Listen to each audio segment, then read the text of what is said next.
Everyone's on their own journey towards self-growth, but it's still hard to watch people unnecessarily slow down their own growth due to someone else.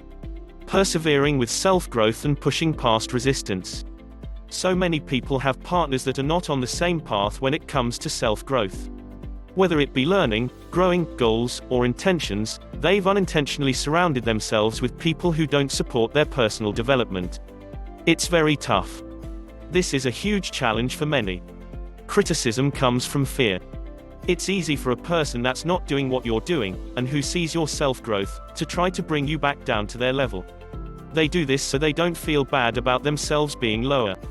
They've got all these ways of trying to diss you, criticize you, and demonize you.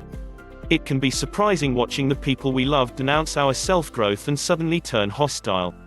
However, you have to remember that all of this negativity comes from their fear. They're afraid that they'll lose you, afraid that they're not good enough anymore, and afraid that they don't feel good about themselves anymore in comparison to you. The effects it's had on us. There's a woman, believe it or not, whose husband got ill every time there happened to be a course coming up. It was unbelievable. After 3 courses, I said, "This is an old story. What's with your husband?" She said, "I don't know. He just happens to be ill." I advised her to confront him. She did, telling him that she didn't believe for a moment that he was doing this intentionally, but that something had to change. She was right. He wasn't doing it maliciously, but he also couldn't stop. That's why, when he got sick for the 4th time, she hired someone to come over and stay with him.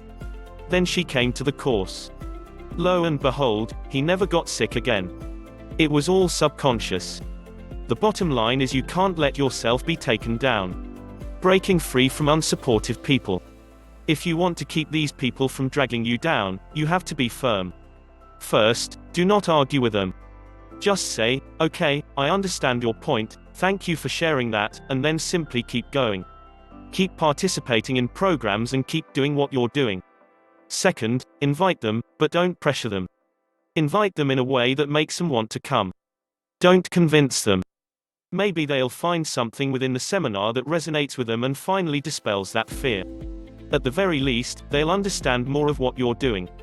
Sometimes that's enough to vanquish their other fears. If they show resistance, offer or ask for it as a birthday present. They're not going to say no when you offer it or ask for it as a present. No one wants to have to consider hurting or risking isolation from their loved ones, especially when we know we have to keep on pursuing our self-growth no matter what.